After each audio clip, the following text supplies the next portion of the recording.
That's crazy. Howdy. Welcome wins back.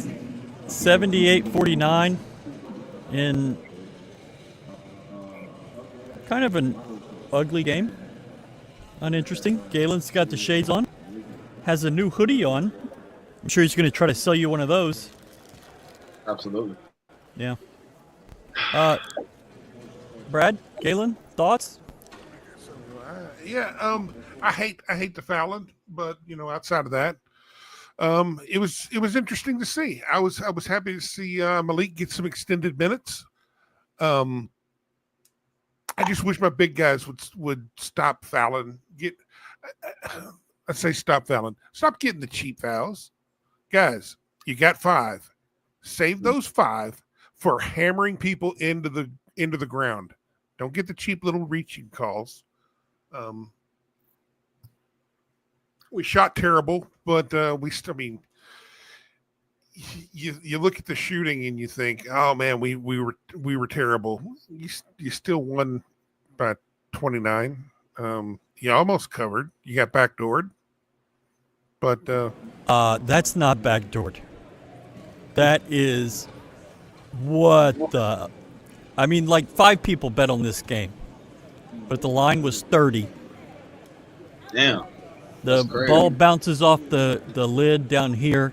Guy gets it, goes down the floor, knows he's shooting, buries it at the buzzer to lose by 29.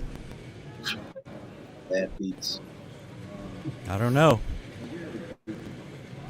It's like Jamal the other night. 3.5 guys that bet on this game.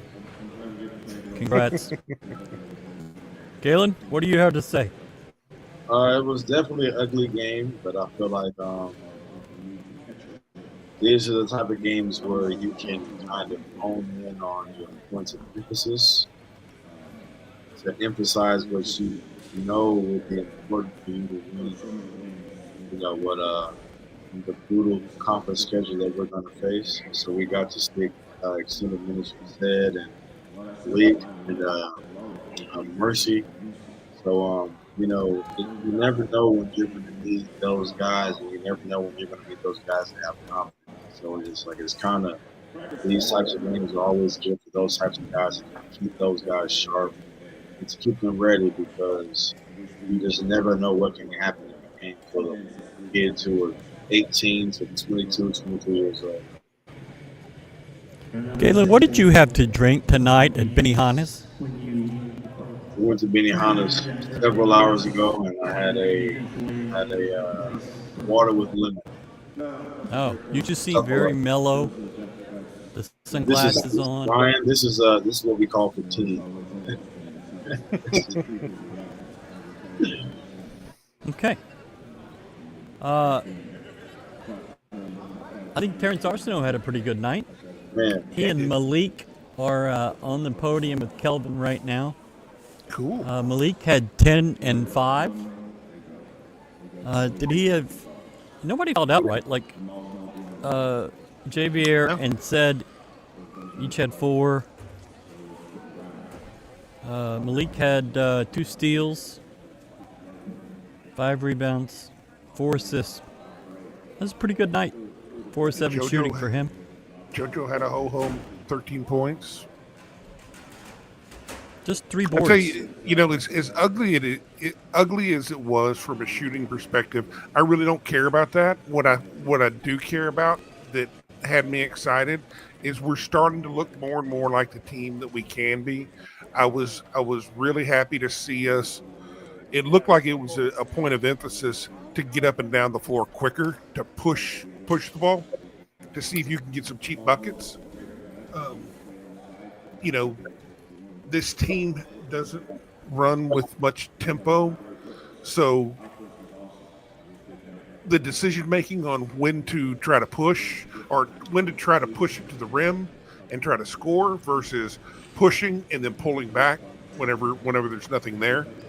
Um, that's good to see. I was happy to see Milos get to the rim more. Even Emmanuel got to the rim more, so that was nice to see. Shots are going to fall. Sometimes they're going to fall. Sometimes they're not. I mean, we've been around where we've hit everything, and we've been around where we've hit absolutely nothing. I'm glad you said that. But it's the mechanics of getting out and doing it. Rebounding was beautiful tonight.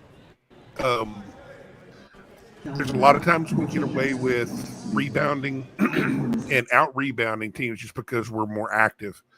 Um, but we get a lot of rebounds where we're out of position. We'll get long rebounds. We'll get a lot of tip rebounds. Tonight we got a lot of rebounds just by purely doing the mechanical blocking out, putting a body on somebody, getting in there and actually doing it. So that was as methodical as it seems. I mean the results of everything looked sloppy, but the mechanics of what we need going forward were there. Now it's just making everything, just make it count now. I think personally, just because I just feel like we personally have to clean up how we screen. I know our bigs, they want to make contact and get our guards open, but there comes a point in time where we're really close ahead in conference play. So it's just like we can't afford the penalties that to where we're beating ourselves. We gotta be more disciplined on our screen, get lines. We gotta just hold our position. But I just think it's just a byproduct of our bigs wanting to get our guards open.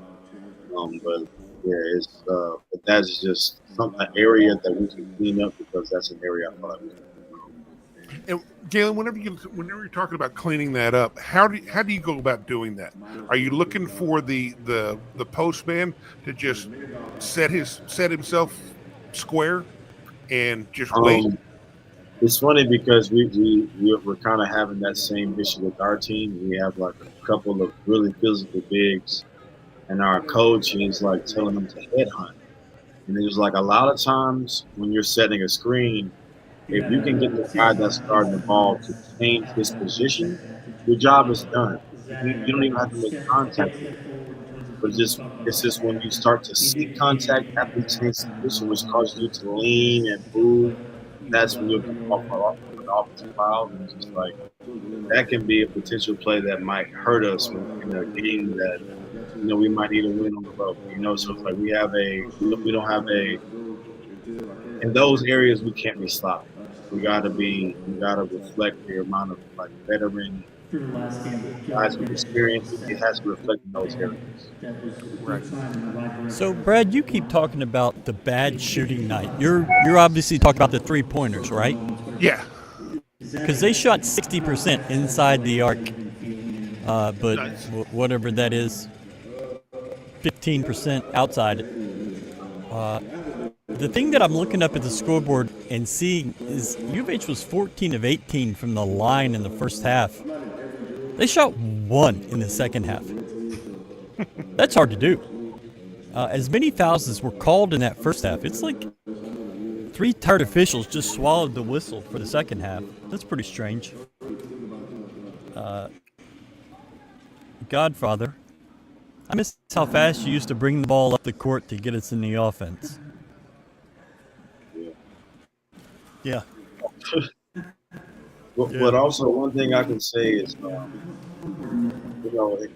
every night you can't really depend on guys making shots. I know Coach Sampson has alluded to this several times. It's defense travel. It travels whenever you're home, you're in Dallas or whatever the place at TCU, when you're at BYU, Arizona, wherever the place may be. The defense has to travel because that's one thing that you control. Whereas on offense, you can control if you made shots, nobody would miss. So it's just like I'd rather us have our mind focused on defensive connectedness at this time of the year, knowing what lies ahead of us. Galen, Go ahead, scoot up bud. a little bit closer to the microphone. So My bad. Can you hear me? it was cutting out. It was cutting out right there. My bad. My bad.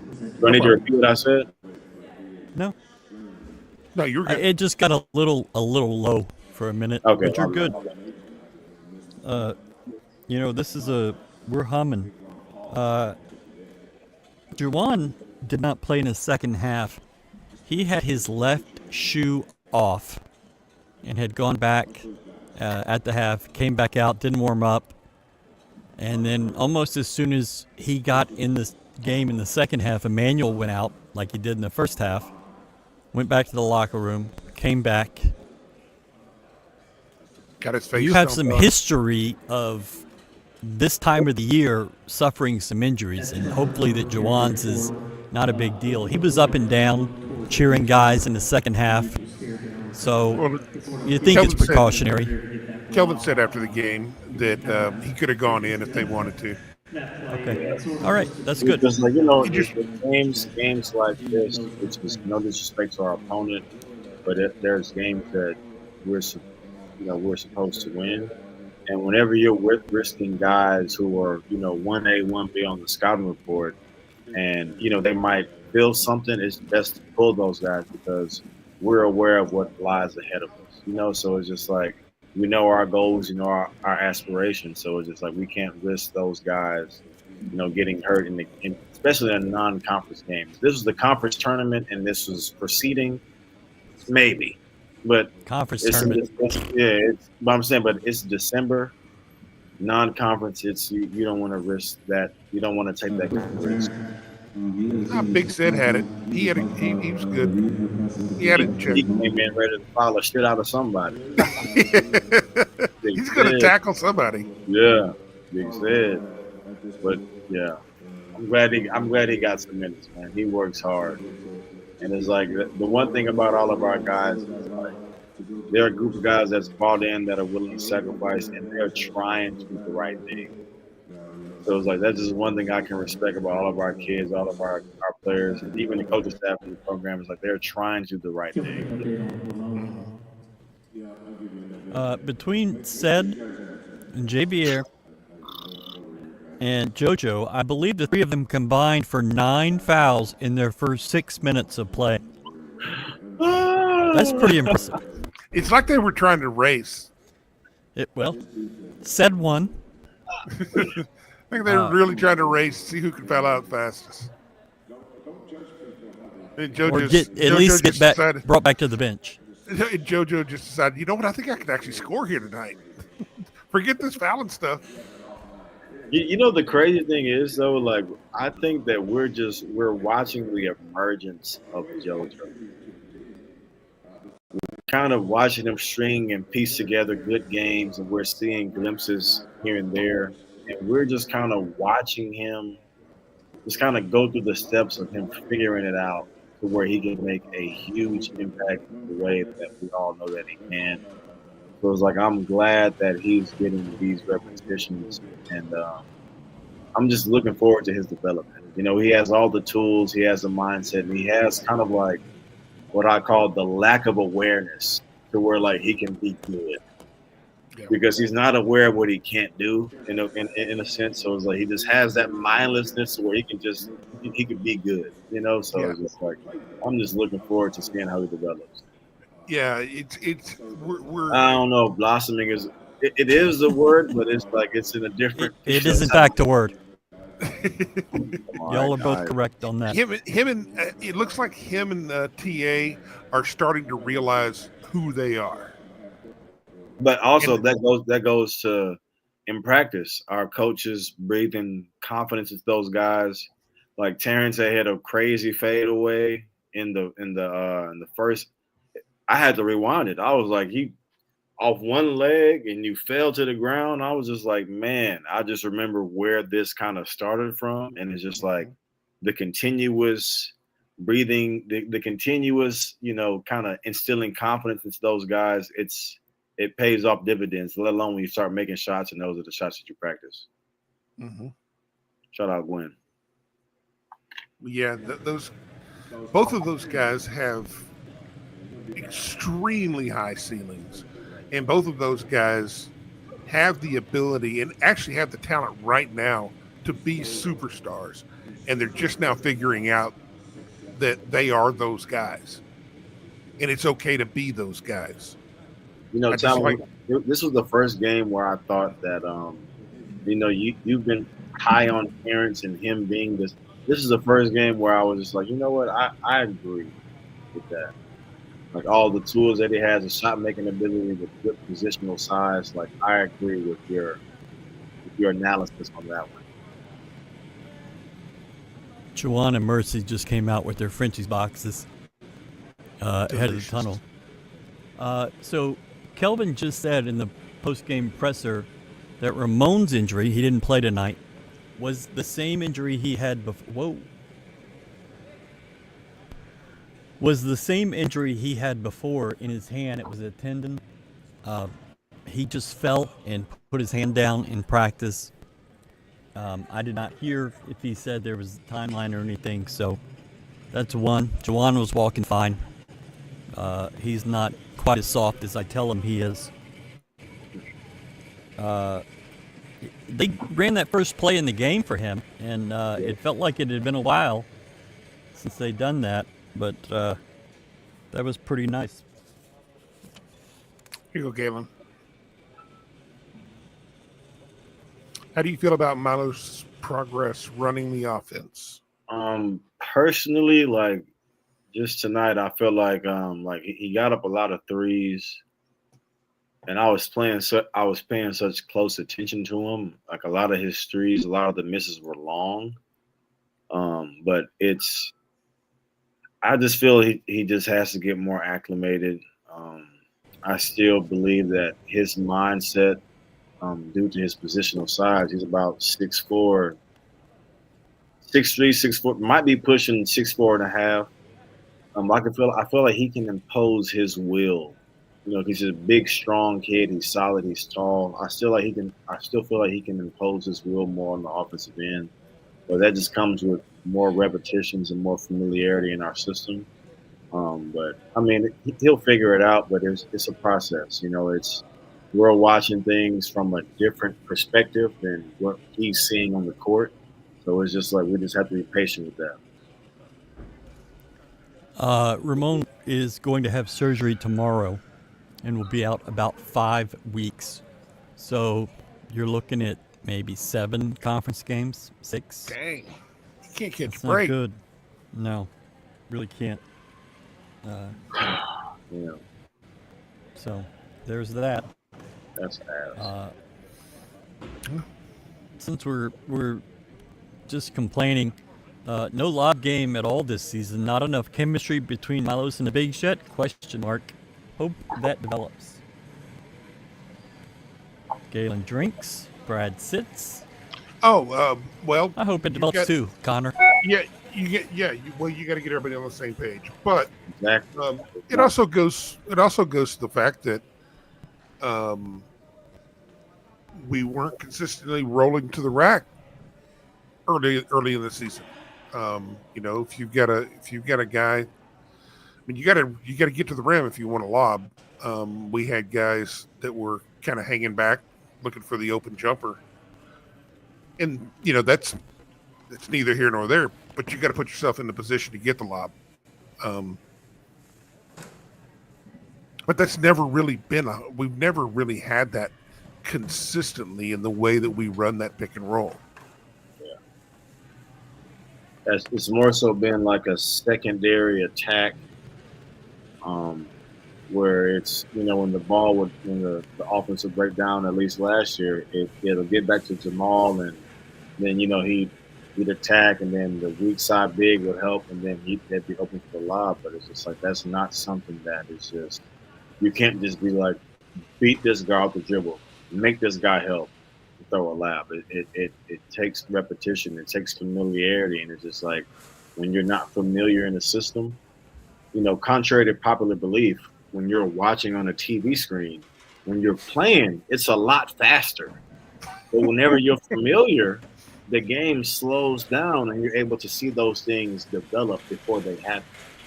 So it's just a byproduct of just getting familiar within the system and knowing the ins and outs of everything and knowing where everybody's going to be so you can anticipate it, so you can know what to look for. And then once you figure that out, then you'll see those plays happen before they happen. Sure. So Alabama is in Grand Forks, North Dakota tonight, playing at the University of North Dakota. My uncle went there. They're up 5 with 6:52 to play. North Dakota is giving them all they can. Galen, how many games have you played in North Dakota? Brother, couldn't tell you. Have you ever been through North Dakota? Hell no. No. I've been all over the place in this country, but I've never been there. Yeah, I have never been there either. They have a kid named Trayson Eaglestaff who's gone for 30. And they're within 6 right I'm now. like one of those kids that'll help an unknown team just fuck up your bracket. Right, and then we'll get a big deal if he has a year left. Yeah. To go play somewhere warmer. He's a junior, got a year at least. Bama was behind all the first half. They were down, I think, 10 or so. Year 2 of Ramon to sit injured for a large portion of the season. Then Superman March Madness like last season. He also, I think he did that his freshman year as well. That's not a tough position to be in, just because due to the fact of whenever you're injured, it takes a longer time to heal from it mentally than physically. Because physically you still may have that doubt, so it's just like you get into a game, the game seems fast, you're out of rhythm. The deck of cards he's been dealt hasn't been the easy. So just like, Ramon is a tough kid, and I'm sure that down the line this season, if I don't know what's going to happen, but I'm sure he's going to make an impact in some degree, in some way, shape, or fashion. But what he's been able to do and how he's been able to help our team is by no means is it an easy task, because basketball, more than anything, is mental. And, with his effort and his winning pedigree, he's been able to kind of get us over the hump with his habits. So it's just like, it's a tough break for a kid like that. But I mean, I'm sure that this is another obstacle he'll be able to overcome. Yeah, still sucks. Definitely nice guy, sucks. Good guy. Saw him before the game.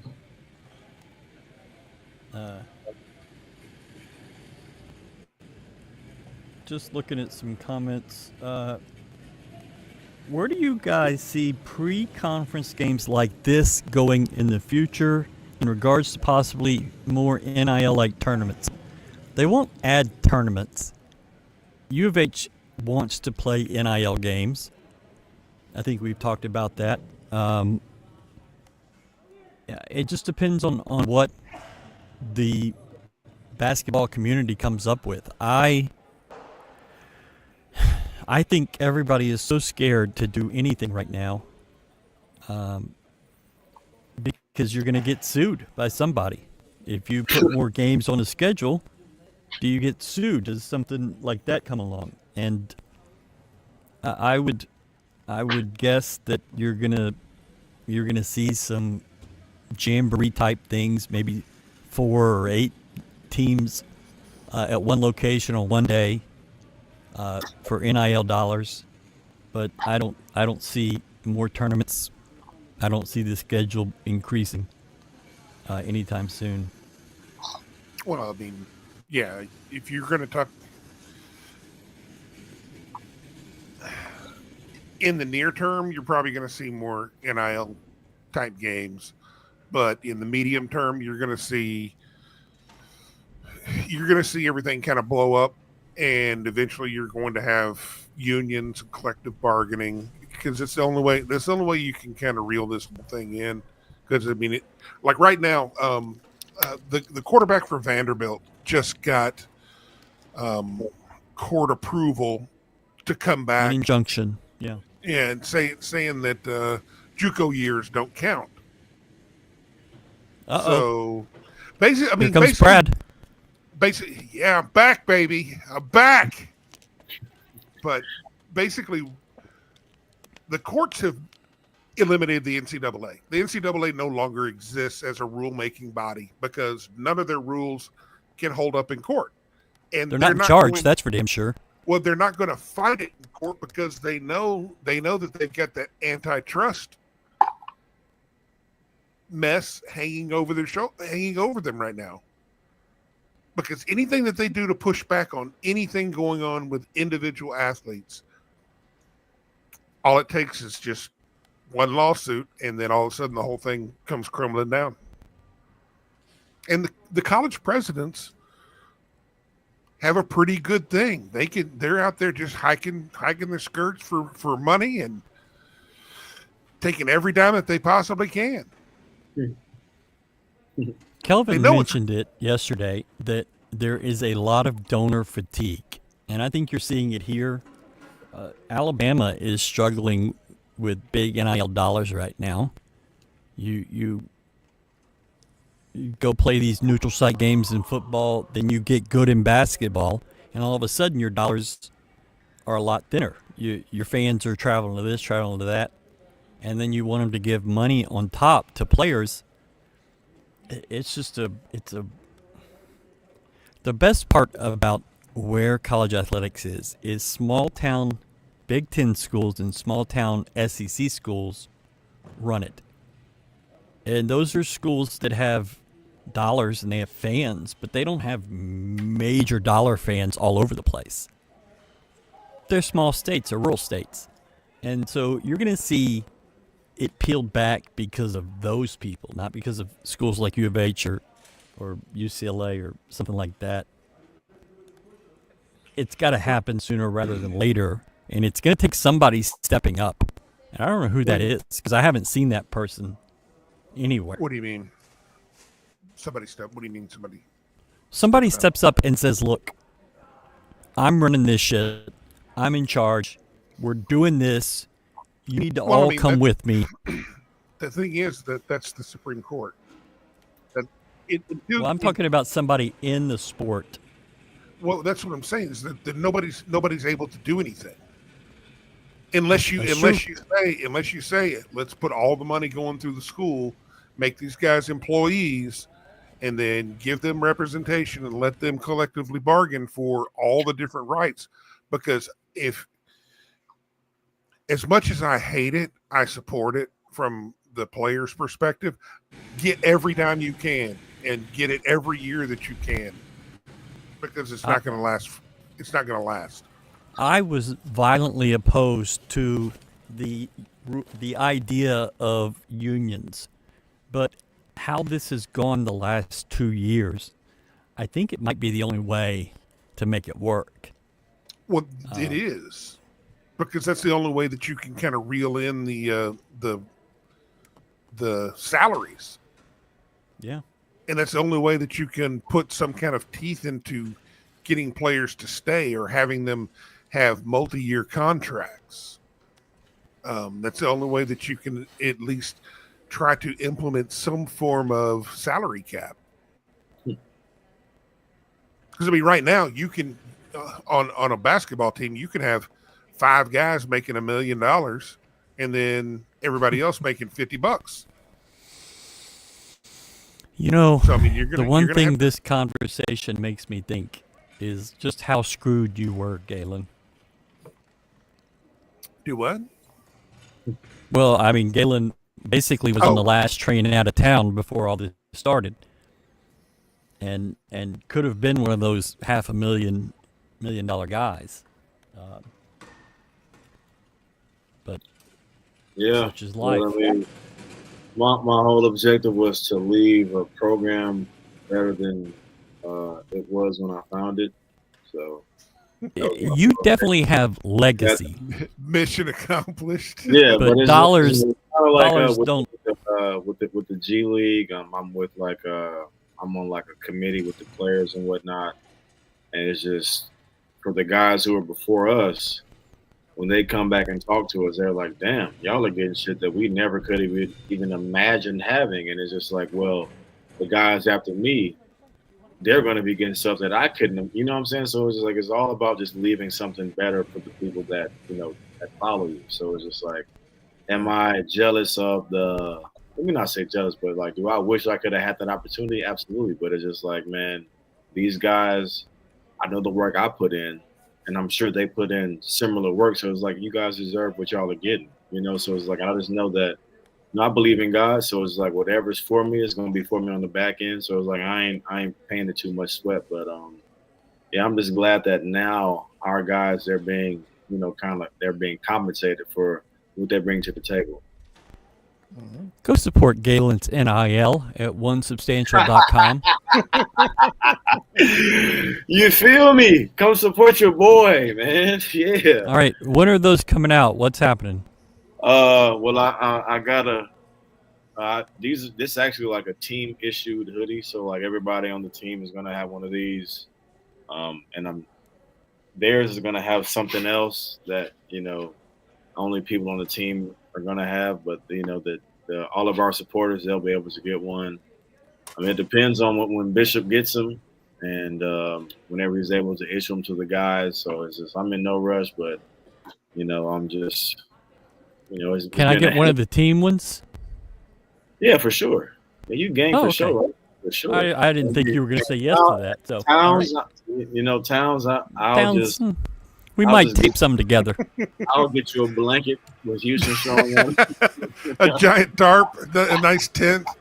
But yeah, man, that's just I'm just glad that I'm still able to be a part of the program that I feel like has done so much for me. Like it's really to me, it feels like it's really truly a full circle moment. So it's just like, man, that shit is. And Coach Bishop, he's been phenomenal with our guys, with me, giving ideas. So it's just like, shout out Coach Bishop, but it's just like, man, I'm just glad to still be able to be relevant to our program and just be a part of it. When you say give ideas, what do you mean? Oh, Coach Bishop and I, we bounce ideas off each other all the time, and he might say something, and then I'll think of something that may be a little more extravagant and a little better. Just kind of just adding season into his, into his idea. But it's just like Coach Bishop, he's been a huge supporter of my business and what I'm trying to do. So it's just like Coach Bishop's that guy. That when people are trying to figure out like the secret behind our program, it is Alan Bishop. He is one-on-one. He's one of the best in the business. And in fact, like every strength coach I've had in the G League at the professional level, they all like talk to me about like, hey, Coach Bishop posted this. Coach Bishop is like how respected he is in that space is truly, it's amazing. And I'm just like, damn, I really know a fucking celebrity. Like this is crazy. Not you, Ryan. Oh, Ryan, what's that sweatshirt you got? This is one of one. I had this made from the company that has been doing our stuff. It's a smaller, a nice hoodie, but it took 11 weeks to get here. So done with that company. Not going back to them. Here we go. Qantas just walked by. Frenchies? Shout out Frenchies. Q. No, that's Star Pizza, buddy. No. Did Qantas? Did he have Frenchies? Oh, I didn't see because he saw some people that went to UT and started giving them the business, and that's what I was focused on. Oh, nice. Yeah. So Meech had the Maryland and Chef Special. What did you think about that Chef Special? Huh? Am I wrong or am I wrong? You're Nope, wrong. I'm Take not the wrong. comment off, please. I'm not I allowed to can't. yell at you to take it off. Hey, you'll clip that. Ricotta, marinara, honey, salted butter, cup and char, regular pepperoni, link sausage on a special puffy dough, which is fried, according to Brad. Jamie went today before the game, let my father-in-law pick. He's a smart man. Star Pizza. See you soon. Galen Robinson. Damn, Smart somebody, man. is this backwards or is it? Can y'all see No, it right? it looks great. Hey, You yeah, spelled yeah, it correct and everything. You good? Fuck you, Ryan. Meatballs. Okay, Towns is talking about his balls. Meatballs. Meatballs. Those are I enormous. got a big healthy salad today, and then also a side of meatballs. Oh! Hey Ryan, I can't lie, Ryan. How you say everything in such like a matter of fact voice? Hey man, that shit never. Those were enormous. Hey yo, hey. Towns man. has not heard that about his balls in quite some time. See, we got Merry all Christmas, kinds of Brad. choices. Thank you. We got all kinds of choices there. So y'all go Man, dog. ask man. about my sweaty balls. Y'all are fucking man. Hey, God is great. Shout out to GoCoogs. That's some great material, man. So have we been just ignoring chat and No, we're gonna get there. I'm starring things. Alabama, North. God, I can't even say it. North Dakota came back and tied this game, but Alabama's up 3 now with 21 seconds to play. Here's some things. Jamie knows what's up. Shout out Jamie, man. If you have a salad and then you eat Big Jack knows what I'm 1,500 talking about. calories. Yeah, but Brad Hey, does it. He if eats you about could- a pound and a half of ranch. Not as much anymore. I went with the what you call it? Caesar The salad. double ranch. Oh, Caesar that's salad fancy. with chicken. It's fantastic. Yeah. Everything house made. How about we talk some basketball real quick, and then we can get back to real Gonna talk. mix it in. Jawan brought a lot more energy tonight. He looked more like did. himself. In the first half, he certainly did. First bucket, too small. Yeah. Yep. Yeah. First play. Yeah, man. And then the way Galen miseducates us on this program is awesome. Never leave G. I don't think you said miseducate. Miseducates, yes. Educates. Educates on this program. Program. Is awesome. Yeah, I think that's a shout out to another Appreciate you. bigger show. Appreciate you. You know, one thing I just love when LJ has an off night on games that we may not need him. Man, it just truly kind of makes you feel a lot less stressed. Like we're up 20 in the first half. You haven't made a shot. Cool. We might have this one. He only played 15 minutes. I think that might be his lowest as a Cougar. Yeah. Or But I I'm can't saying, remember one. Games like this, you want to give guys an opportunity to kind of play through their mistakes, build confidence. And, you know, like Malik, he sees minutes, you know, spotty here and there. And for him to come in and just get how many points he had is just, you don't even notice his productivity because it's so subtle. And it's just like, that's kind of the same way that he helped our team last year. It was just, Malik will come in, he'll make a game-winning play, might not show up on the stat sheet, but it will be a big indicator if we won the game or not by him making that play. So it's just like, you just never know who you're going to need rolling in the conference season, let alone the Big 12. And you know, it's also good that it's good practice that you got to have you got to get guys used to coming in and having to step up. And I thought Malik did a really good job of that.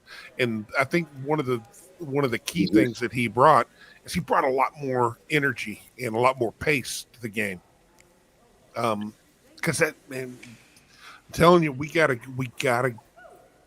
get more vertical as opposed to horizontal. Pass, get to the rack, kick out, as opposed to passing around the outside and hope you can get score from there. But it's just like it was one culture play that he made where he turned it over. We were up by a reasonable amount. He could have. That was an ugly turnover too. And he could have easily, but he sprinted down, put his head down, ran, came and blocked it off the glass with his left hand. It's like those are the plays that make our program our program. That's what gives us our grit. That's what gives us our stamp. That's what gives us our tag. So it's just like Malik is a culture guy. You know, you never know. You never know what game you may need him, but when you need him, he'll be there for you. So it's just like that kind of warmed my heart up.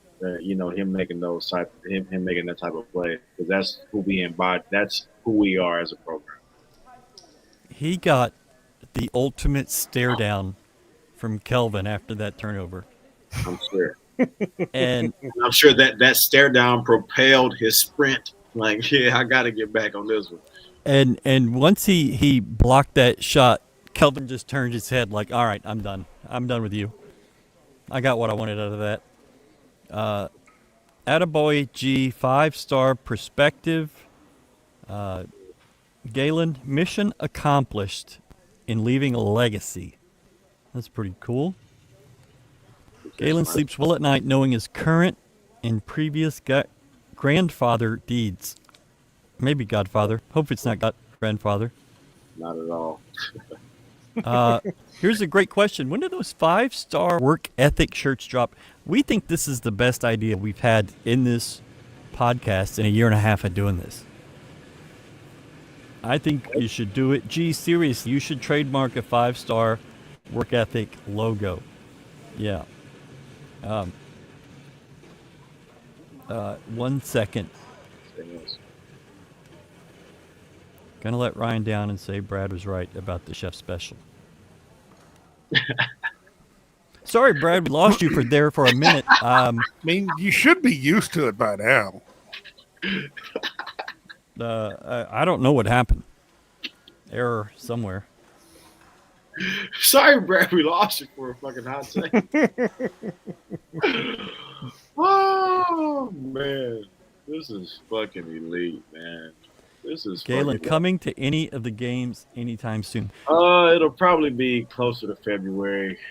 Yeah, he's going to play a little basketball. Yeah. You got to take care of that little break, man, and whatever. That whole job thing. Yeah. You know, the whole bills paying thing. Outdated as shit. But, you know, so y'all are in Orlando, right? Yeah. And you're playing. I seen Nate today. We went to this the little players meeting, and it's just like, man, seeing Nate Hinton. That's always the positive energy you get from a guy like that, man. It's that's a great human. Shout out to the Cougs, man. Shout out to the culture. Okay. There you go. I was checking y'all's box score the other day. Y'all got that old Memphis cat that came in. Yeah. You know, it's crazy though, Towns. Whenever he first came to practice, there was a note. I feel like it was a tension between us. It was unspoken, but it was felt. And I just chose to break the ice because I'm like the veteran on the team and whatnot. And I was just like, what's good, bro? And cool. And it's like, since then, he's been my guy. I'm like, bro, I fuck with you. Like, apparently, dude, just looking at the box scores, he's been freaking popping off. Yeah. He if I was to compare him to somebody, it'd be Rob Gray. You don't know what you're gonna get, but you're gonna get something. Well, the funny thing about those Memphis teams that he was on, when watching him, I'm like, that's the one Memphis player I wish we could get. Yeah. there. It's like out of all their superstars they got, that's the guy that could play here. He's like a horse with no saddle. It's just got a bareback. Takes skill. Yeah, he's just a wild card. The only bad thing I didn't like about him is he just wears them old John Stockton nutters.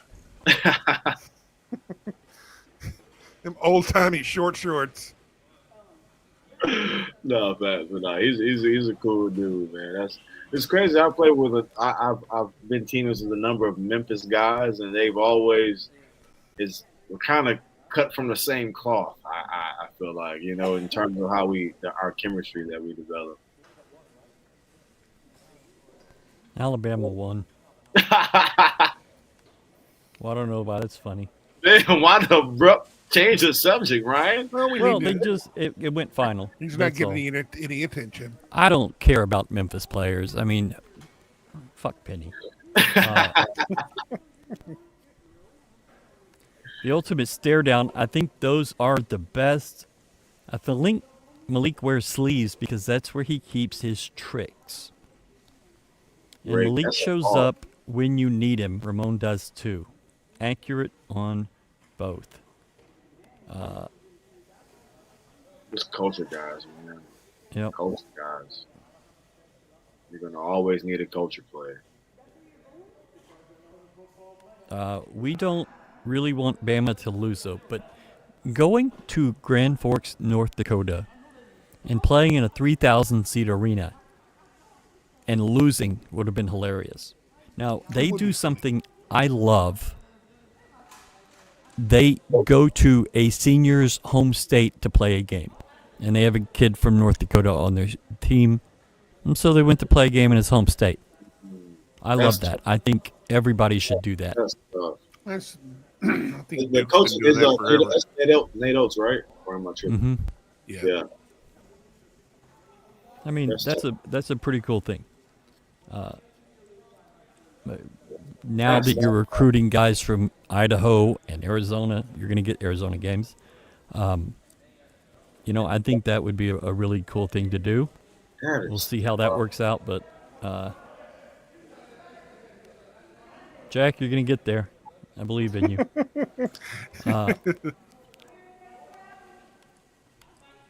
So I'm trying to find where the three-pointer. Basically, nobody hit a three-pointer. Mercy hit one. We were 4 for 24. Yeah, that's 17%. That's not great. It's kind of surprising that Arsenault only took 2. I felt like he was shooting it almost every time down the floor for a while. Well, see, that's the beautiful thing about it. He doesn't have to do. He shoots threes because he can, not because he has to. He gets to the rack, or he makes you think he's going, and then busts that fadeaway. That fadeaway is pretty. Kobe did it a couple times tonight. He has great positional size. Great positional size. Yeah. I just feel like whenever we have bigger wings, that's when our team is able. They're better because you're able to play such a versatile form of basketball. Like even with the Elite Eight, Tajay, Kyler, both of those guys, 6'5", 6, like bigger wings, you know. And like even with the Final Four, you got Big, PG, 6'5", 6'6", Q, Quentin Grimes, 6'5", 6'6". You just got bigger guys out there on top of the size that you have in the front court position. So it's just like, man, that really does help our team, and it really does push our ceiling higher when we can rely on those guys. Oh, yeah. That's why we always struggle with freaking Bama, because that's precisely what they've got. Yeah, great positional size. Tough matchups. Yeah. Kind of like in boxing, they say styles make fights. Well, matchups make basketball games. You'd be surprised that this team can beat that team, and that team beat this team. It's all matchups, and it's just like you'd be surprised at who you can beat. And man, it's all based on matchup and the schematics and who matches up best with who and who can adjust. Like it's crazy. When's our next game coming up? We got Saturday at 1:00. There goes your nap, Brad. No, it actually fits perfect because my 'cause favorite your nap sleep time's schedule. around. Well, my sleep schedule got all kinds of screwed up for the last 2 months. Yeah. It's a long time. So Early you'll game's play good for me, though. Saturday, and then you won't play again until the 30th when you go to Stillwater. So one game left in this non-conference, and then 20 games in that brutal league. We'll go to basketball practice tomorrow. Check out, see who's hurt, who's playing, who's not. And before that, I'm going to meet Austin Armstrong, the new defensive coordinator. First time talking to him. Hope to figure out what's going on with them. They have some guys from Florida potentially interested in following him, which would be nice. You lost officially 2 guys today. A.J. Holmes went to Tech, and Joseph Manjack went to TCU. Still sad about my boy Manjack, but he'll play at U of H in 2025. So that'll be fun. Yeah. Manjack will be missed. We're talking about white football players, Galen, so you can check out for just a second. Yeah. Taking a break here. As a matter of fact, let me go ahead and finish this Benihana's. Quick fire playoff predictions for this weekend. I do not think U of H wins. I am so far behind with this whole playoff thing. You get Indiana and Notre Dame Friday night. I'm going to say Indiana wins that football game. I don't have any reason for that, but I believe it. And I think SMU beats Penn State. I think SMU has too much speed for Penn State.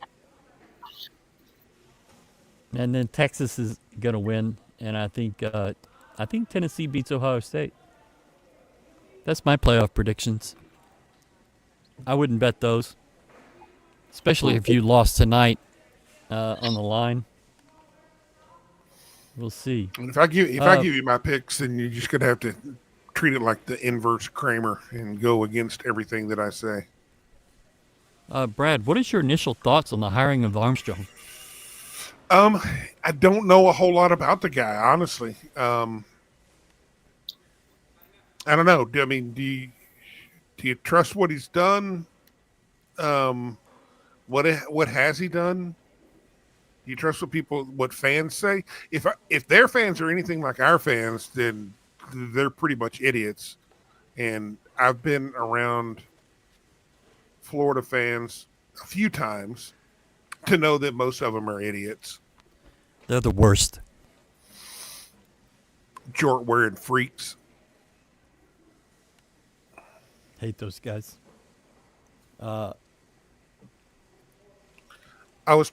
Big Jack, I was talking about Jim Kramer, the right stock guy, inverse Kramer. Probably best to which Kramer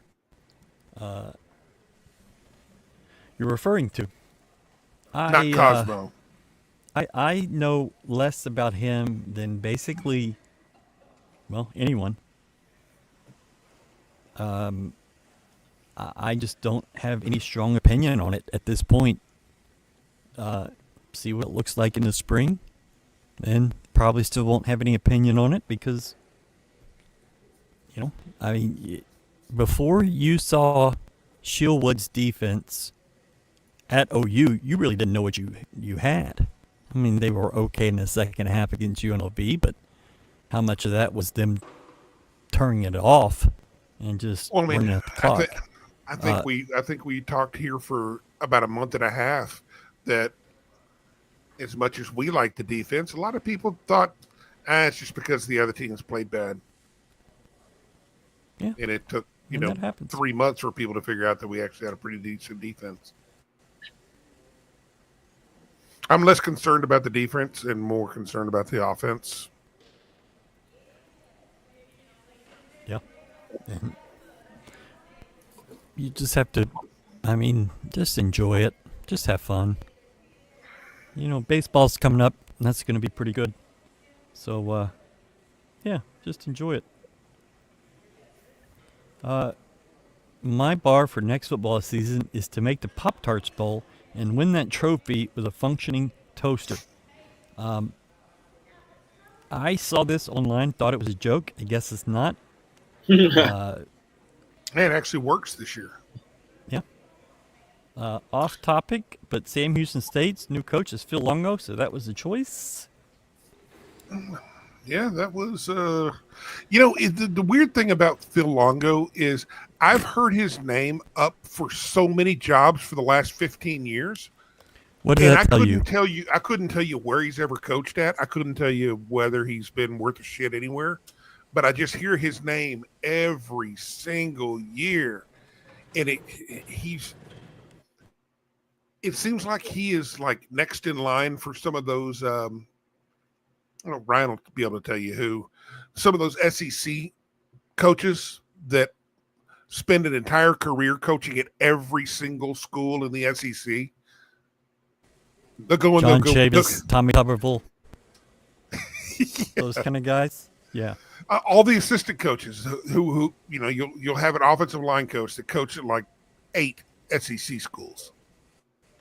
The thing about Longo is he's actually only been around for like 10 years.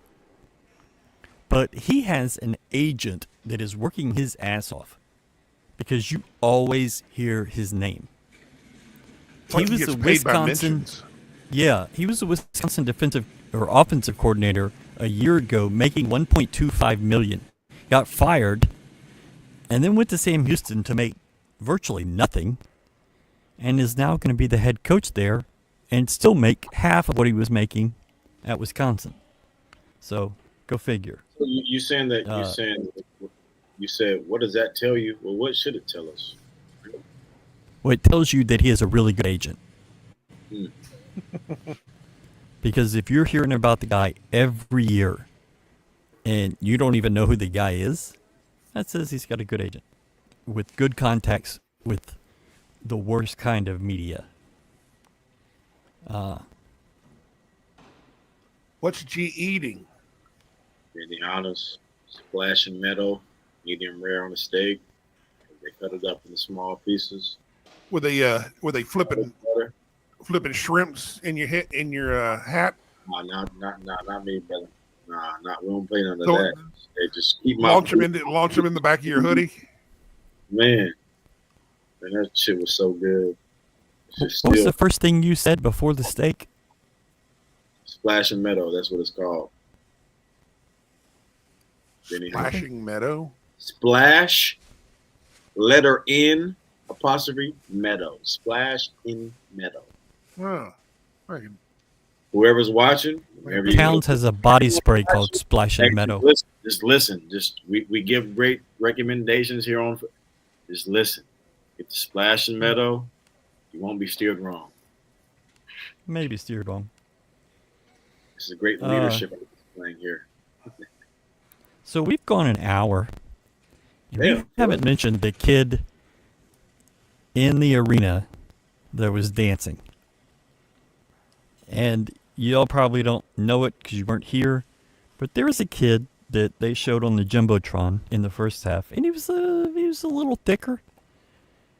And he was dancing. And it kind of got a little sexual. And he was like 10. It's a little weird. No hip thrust, please.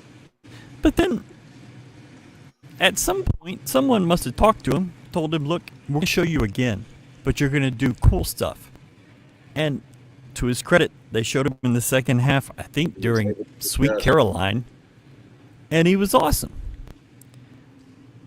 But in the first half,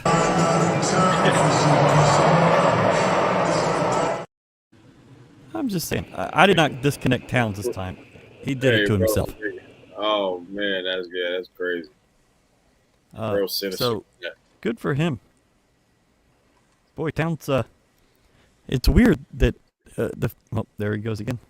The background wasn't up. Oh, Lord.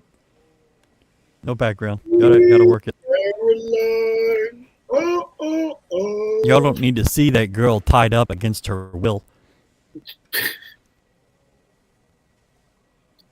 Ron, what do you think of this shit, bro? Which shit is Shit's that? crazy. Oh man. How many comments do we have? Yeah, It doesn't count them like that, but there have been over 100, 150. Scott. You had all the moves. Kids are savages nowadays. Is that Coug now the Coug Rizzler?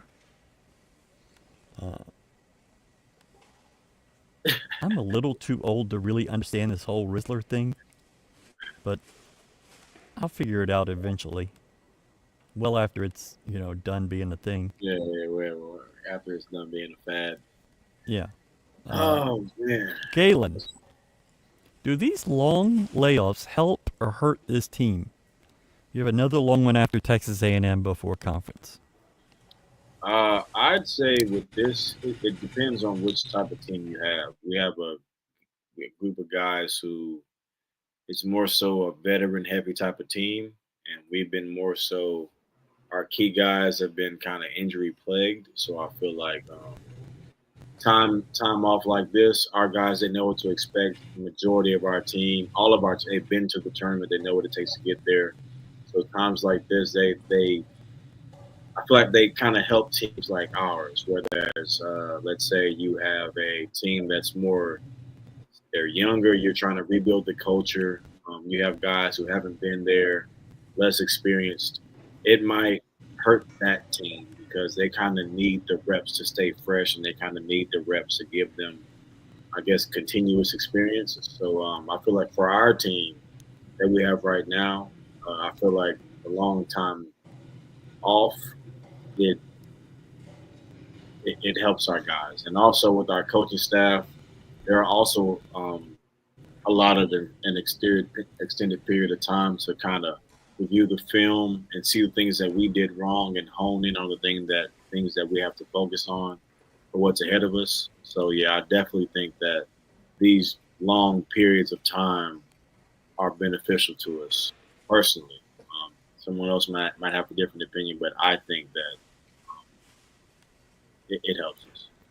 Well, I think you said, what kind of team are you? And then you mentioned injured. I think this is an injured team and has been constantly banged up this entire year. And anytime these guys can get rest, they know what to expect. They've been there.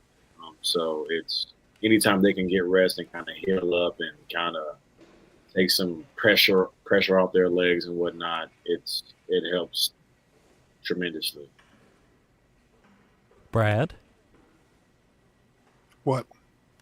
I don't even know if he's seen that, like the question when it first aired. No, he didn't. Yeah.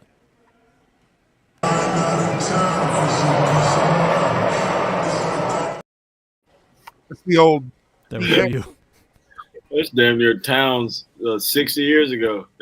Suck it. 6. Oh man. I'm gonna be honest. We're probably gonna have What was that the kid on question? the show at some point. It was.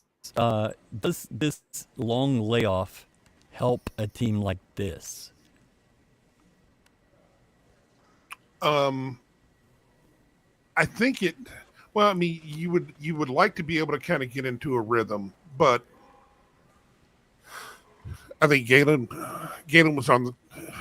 He made the right point. Is that you got to try to do everything we can to keep these guys healthy. You don't get trophies for wins in December and November. Nobody gives a shit.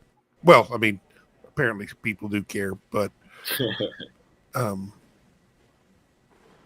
less worried about. I want these guys with so many new bodies. I want the younger guys. I want guys like Mercy and Cordell to be able to get in mix and get quality minutes in practice.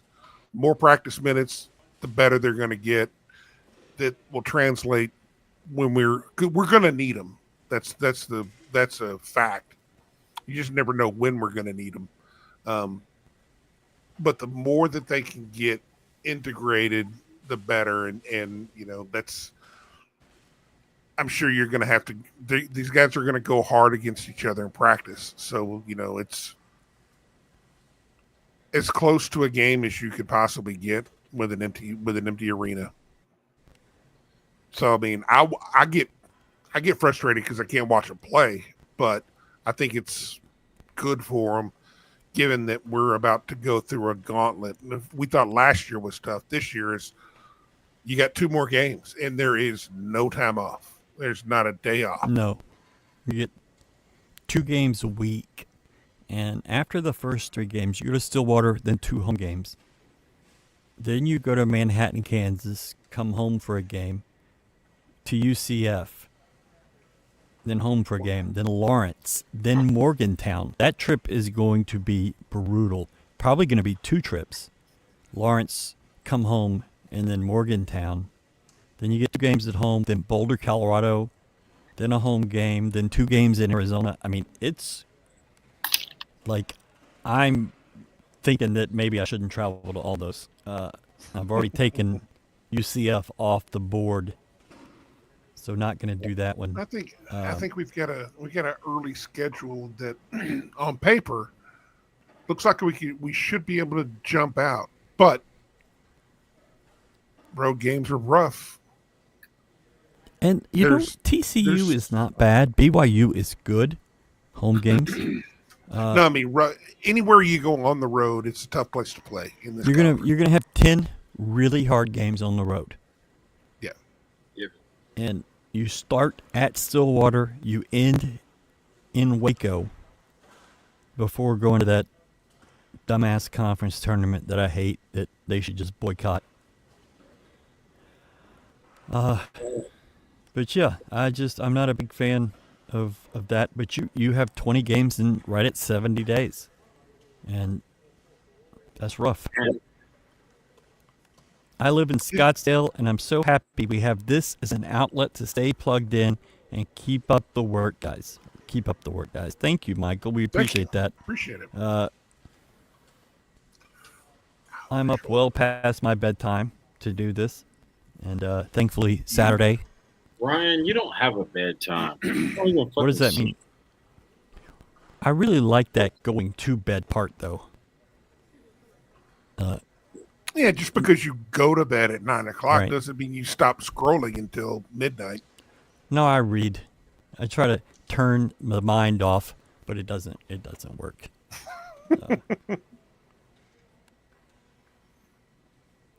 See, that's where being dense really, really helps, because the minute I start reading, give me about 3 sentences and I'm going to sleep. Yeah. See, you have this gift that you're unable to turn a page. Yeah. Like, you're just on that same page for months at a time. Exactly. And I wish I had that. I went to the school of LeBron, baby. First page is the best page. I have no idea what that means. I get worried about Sharp. Dude goes out so hard he was on the ground multiple times for a while.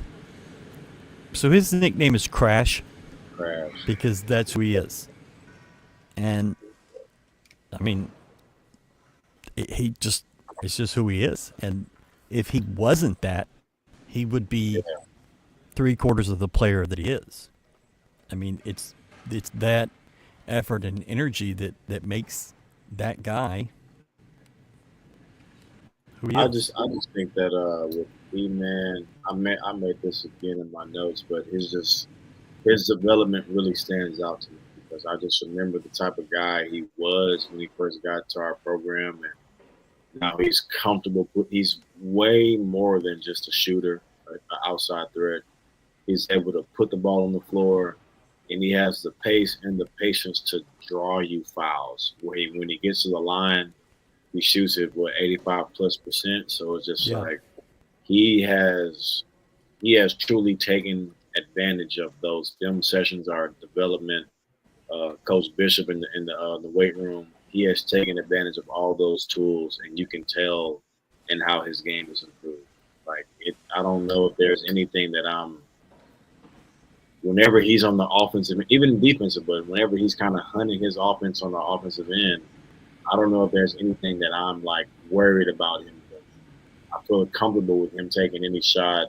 I feel comfortable with him taking the ball to the rack.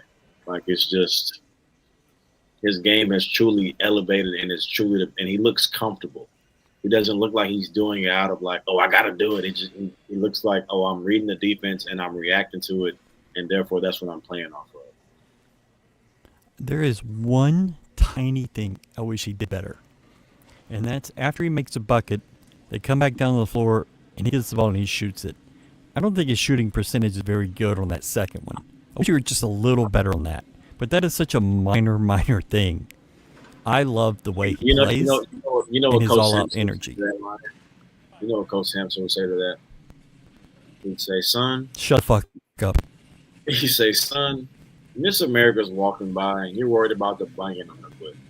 I'm just saying, I told you it was a minor thing.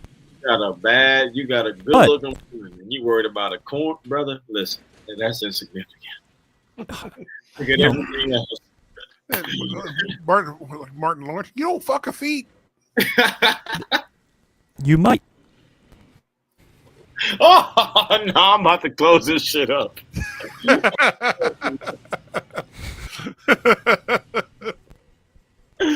Oh! This is the guy that says your bunions are bad, ladies. Not me. No. I ain't saying they bad. I'm just saying, hey, you got a special woman walking in front of you and you trying to focus on what don't matter. Brother? Her feet. Yeah. They'll be all right. The good news is going to Morgantown. You can ask Dana for his recommendations. I'm actually going to do that. We're going to have him on the show. Have him talk about his recommendations for Morgantown. I'm going to go to that casino. See if you can get thrown out too. Yeah. So, here's a question that's, I don't know. I think I know how y'all are going to answer, but has this team met your expectations? Brad? That's a great question. To date, Well, I didn't really have you any can't have expectations. What do you mean to date? What else could it be? I didn't really have any expectations. I don't really think of Galen? I don't think of in terms of where do we need to be by December.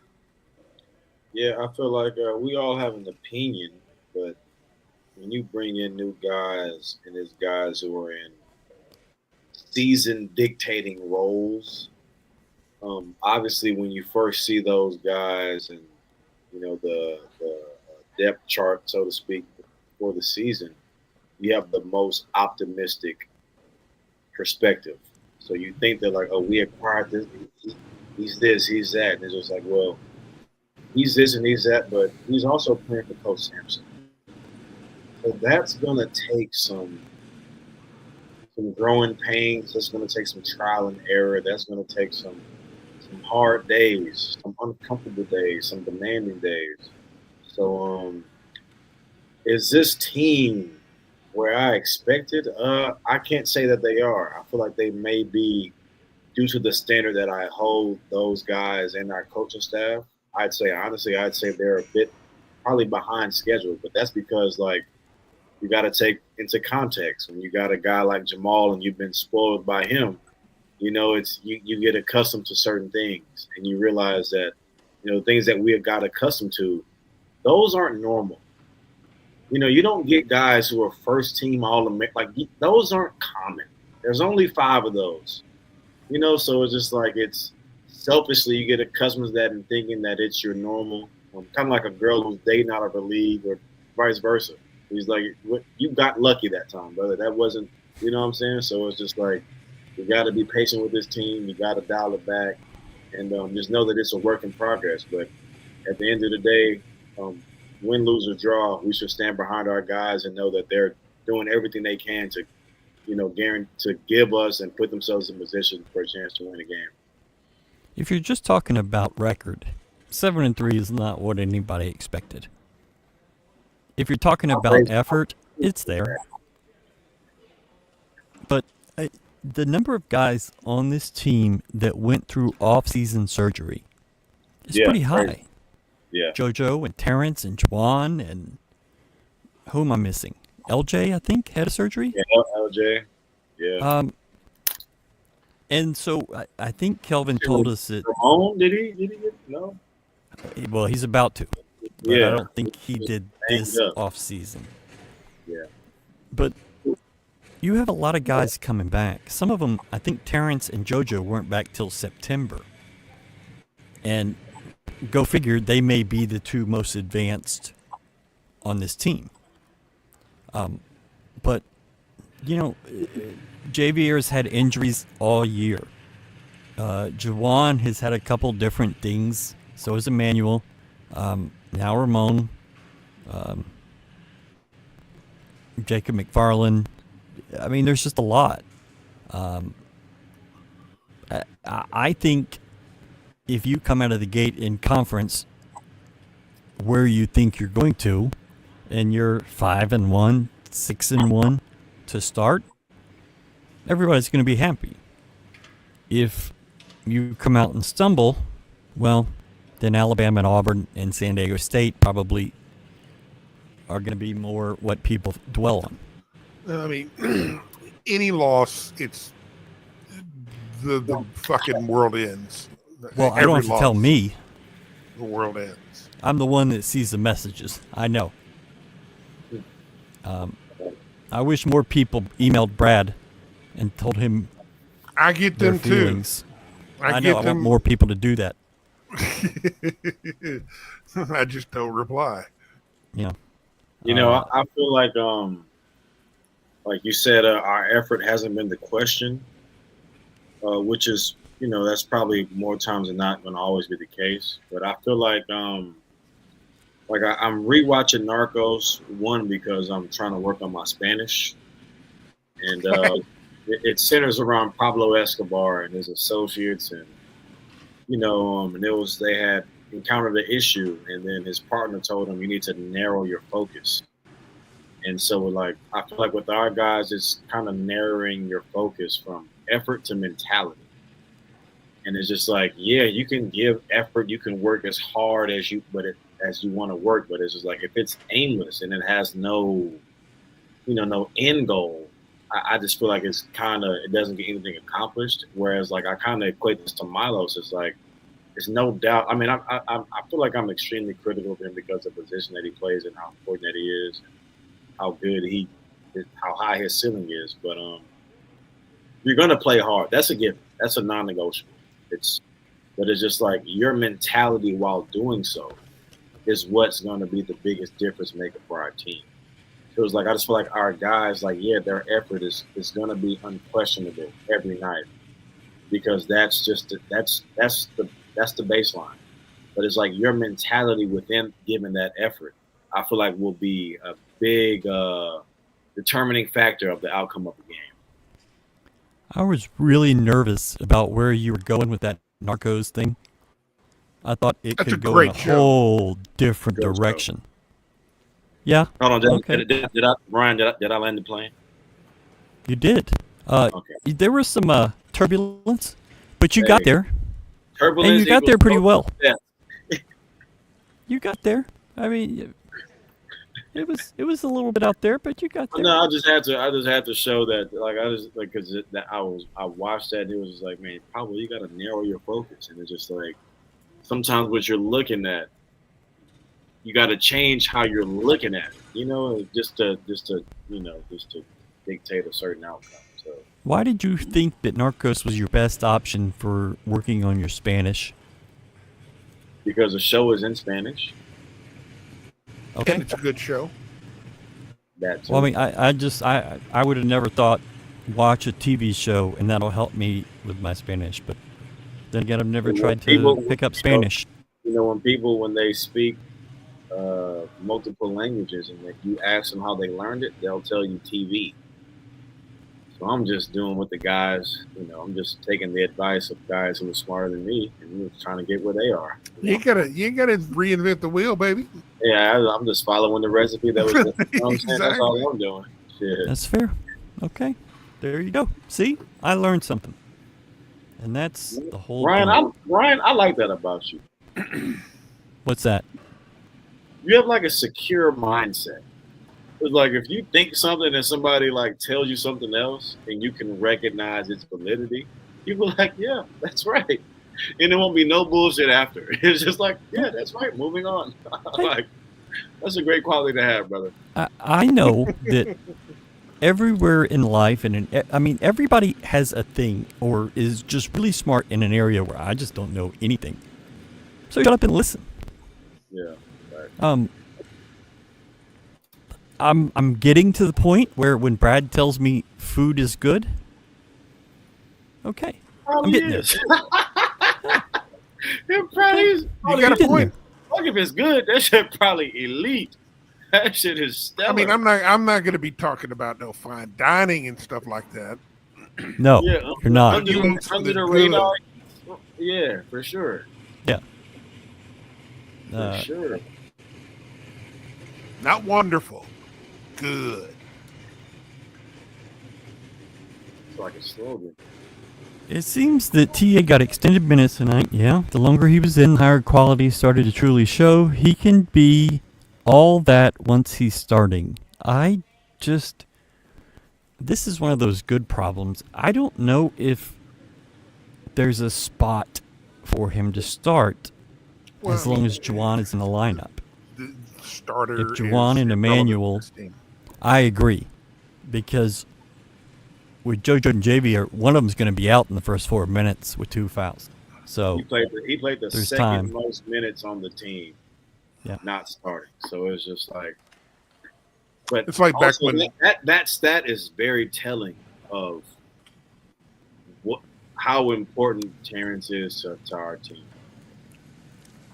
Very important, because his aggression, the mismatches he poses on the offensive end, even deep, like he's the type of guy that can raise our ceiling if he's clicking on all cylinders. He is a problem. It's like when in Deaky's junior year, he came off the bench. He was 6-man. I think he ended up winning 6-man of the year for the American Athletic. Yeah, I think that was a sophomore year, I think. Because after I left, that's when he started. Okay. Yeah. So yeah. But him coming off the bench, and he was still getting significant minutes, and he was better off the bench. But in this, usually it comes down to we've got usually about 7 to 8 guys in a rotation, and it doesn't matter who starts. They're just going to run through them. I mean, everybody's going to be running out there. And the good thing is that TA, like you said, presents massive matchup problems, and because you can go and put him on the wing, put him in a small forward, or you can go small and put him in the 4. And then if he can pull a 4 out, he's got a huge mismatch. He has one thing that nobody else on the team has: positional size and the green light. He has both of those things. So it's just like, but it's just like our coaching staff. Granted, he had a significant injury, but they have been literally force feeding him confidence. And what is he? Was he 6'6"? Depends on the day. I mean, I think he's 6'6", but he plays 6. Depends on the day. Developing a good frame, he can put the ball on the floor, get to his spots. Like his game is getting more and more polished, and it's getting more and more decisive. He knows what he's good at, and he knows what he can do, and he's getting to it. So it's just like he's a major problem for, like, I guarantee you other teams in the Big 12, when they start scouting us, they'll be like, it's going to be like, this kid is the X factor, because he can do it. He poses threats on both sides of the basketball. Mm-hmm. He's tough to figure out how you're going to defend him. Like, if you're going to defend LJ, you know pretty much where his strength is and where his weakness is. You don't really know where Terrence is right now. One thing that you know for sure is that if he wants to get to the rim, he's getting to the rim. Now, so do you back off and make sure that you stop that, or try to force him outside? He goes left, he goes right, he does everything really, really well. And that's where the problem's going to be. Fade away. Yeah. Depending on the matchup, it's like more times than not, there's going to be a guard probably guarding LJ. When you got Terrence, you go small, it might be a 4 or 5 man on. You don't have the foot speed, you don't have the craft to keep up with a guy like that. So it's just like, what are you gonna do? Is let alone a night that he has it going offensively that can pose, like, he's gonna win us a few games simply with this offensive output for sure. For sure. Hey Brad, read this comment. Star Pizza. Star Brad, Pizza. Ryan, read this comment. Star Pizza. Ryan, read this comment. Oh, you spelled it wrong. This fucking picture or painting. Star Pizza. Sketch. Yeah. I wouldn't call it a painting, but yeah. Right. That is not a Picasso 5-star right there. work ethic. So about that counts. It does. Ryan, how many languages do you speak? I would have told you 2 at one point in my life, but let's just say 1. I took French for like 9 years, and because it was required in Louisiana, and then I came here, and they ran through everything I knew in 6 weeks. I was like, shit.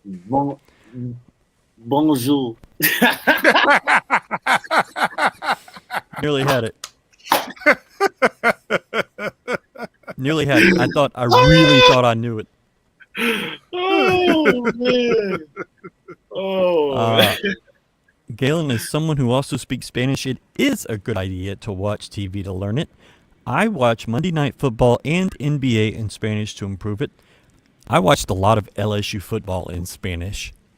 That was because awesome. their broadcasters were awesome. I didn't learn anything. Maybe I should have. Dr. Couture learned English from watching TV. My parents learned English thanks to Three's Company. These are things I think is pretty cool. Cajun French, very different to proper French. No, I learned actual French. Now, I'm a Cajun French person, and I have Father O'Daigle's Cajun French dictionary, but yeah. That's great. Father Daigle, not O'Daigle. So, yeah. Language has not been my strong suit, but there we go. Let's end this. Let's get out of here, because we're going to have to do this in a few more days. Galen, are you in Orlando for Christmas? Nah, Believe? I head back 23rd, morning of the 23rd. And you're coming to Houston or going to Birmingham? For sure, Houston. For sure. Okay. How long are you here? I think a day and a half. Yeah. Okay. So I need about 8 hours just to do some work, but we'll figure that out later. Galen, your final thoughts from tonight? Man, it was an ugly game, but because it was supposed to be ugly. You know, our coach here, he has this saying that the toughest team dictates the rules, and I've come to believe that statement. So it's just, you know, once you set the tone in the defensive end, it allows you to dictate how the game is going to go, even the whistle. So I just feel like going forward to Big 12 play, that's going to be pivotal for us. So it's just like, I feel like our focus as a team is where it needs to be, and offense, it'll come along. But one thing that you have to figure out at the collegiate level is the defense. So once I feel like our guys, they bought into that mindset, obviously, and of course they would. So it's just, you know, this game was about what I expected. You know, just no real flow, not really pretty, but it's kind of emphasizing what our guys probably, what was probably stressed to them in practice.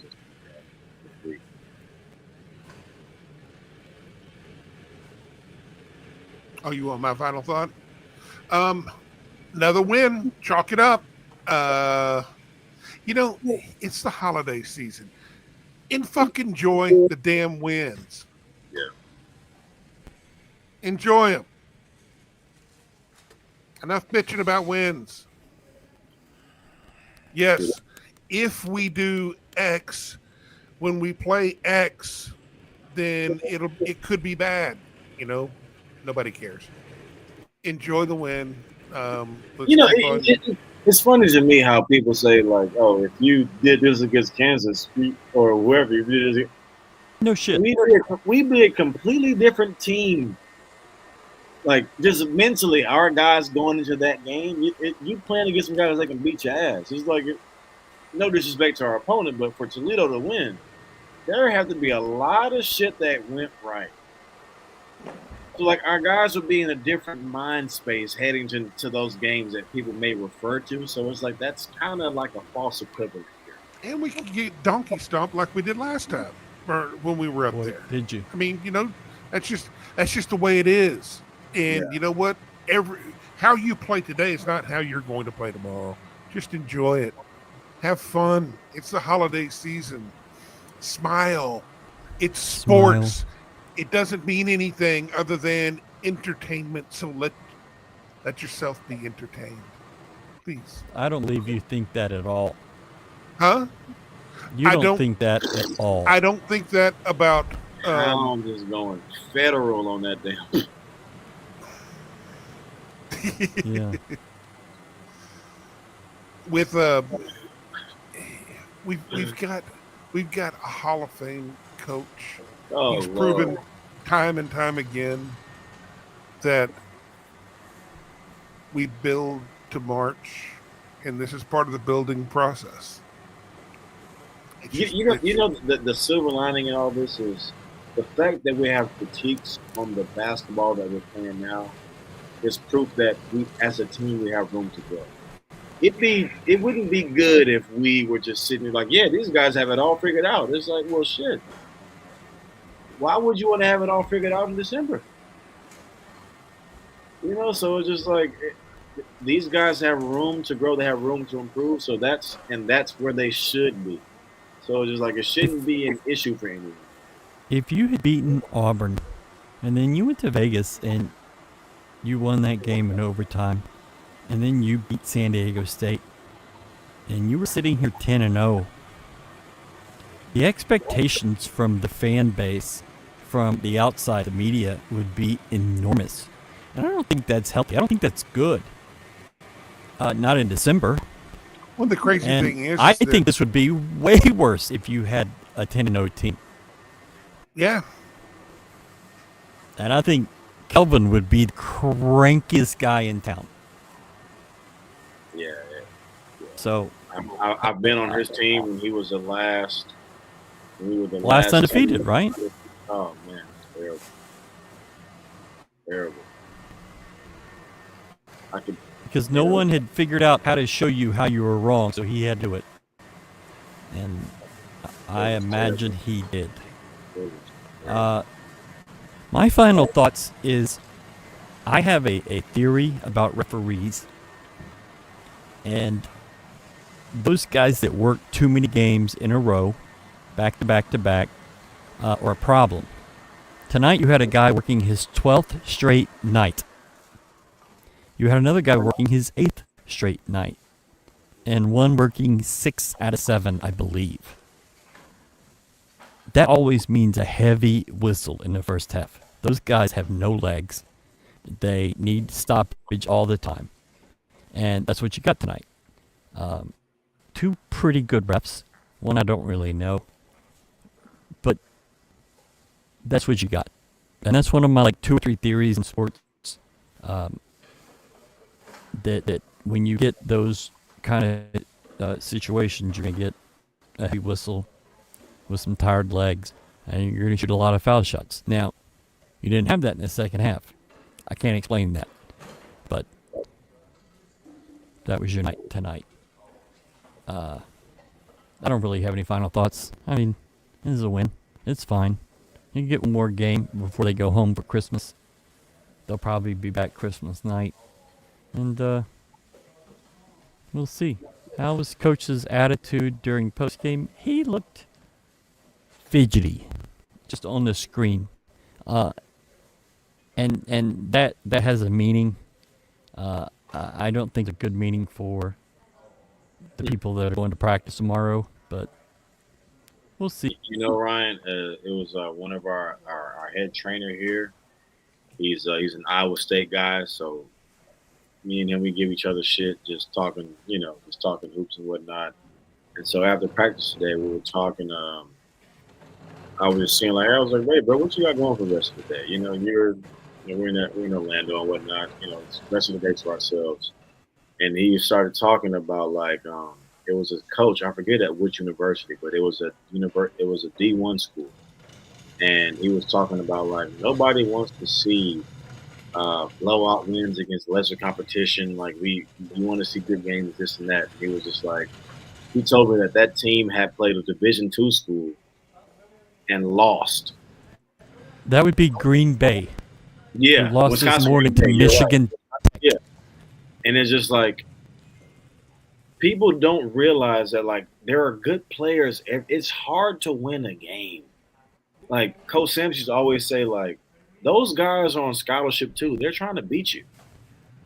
Nobody's rolling over oh, we ain't got no chance. They're being fed that oh man, we're gonna be those guys to do this. So it's just it's hard to win a game.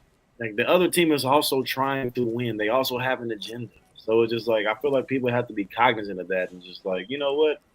It could be worse. This program has routinely punched other programs in the face immediately. And those teams that have that hope, we're going to be the team, we're going to get this done, they lose that hope pretty quick. What happened today is bad Green Bay team lost 9 in a row, I think, with a mouthy coach, Doug Gottlieb. Punched, and they continued getting punched. They lost the game, a morning game for some reason, to Michigan Tech, who, honest to God, never really heard of. I've never heard of them either. I follow a lot of sports, and there was a team in the building tonight, the University of North Texas, Dallas, was here watching this game. They are a very small school. They're playing an exhibition game against Rice tomorrow night. Have you ever heard of a Christmas week exhibition game? No, but I didn't know there was a North Texas Dallas. Dallas. They're called the Trailblazers. In a shopping mall?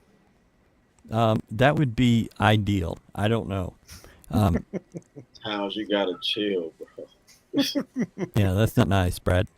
But they don't play a game from last weekend when they played Nelson State, also never heard of them, to January 4th. So they have 3 weeks off. So they're playing this exhibition game at Rice tomorrow. Never heard of it. So anyways, that's the show. We've got a bunch coming up this week. We've got Austin Armstrong tomorrow at 1 o'clock. We got basketball practice after that. Kelvin will talk to us Friday, have a game Saturday, and then we'll take a little Christmas break.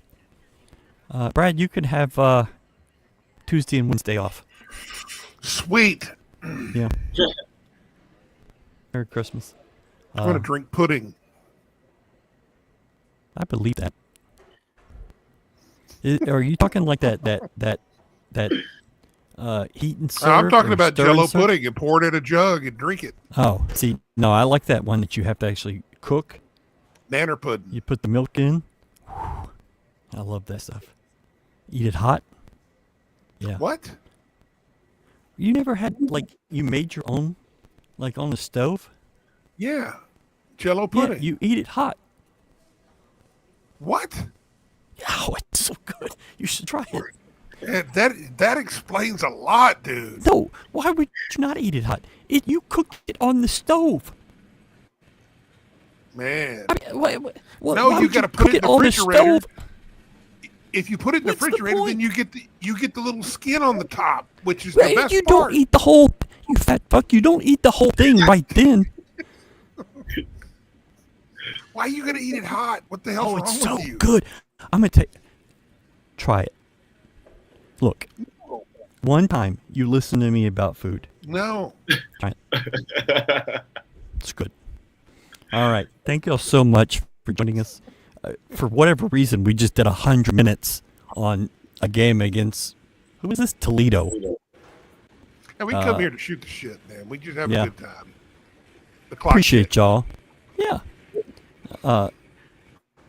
Don't forget, Christmas morning, Brad and Galen unwrap their presents on a live stream. You don't want to miss that. Plan your whole day around it. So, thank y'all so much.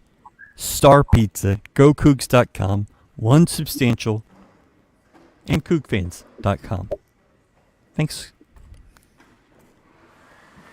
There you go. Do it.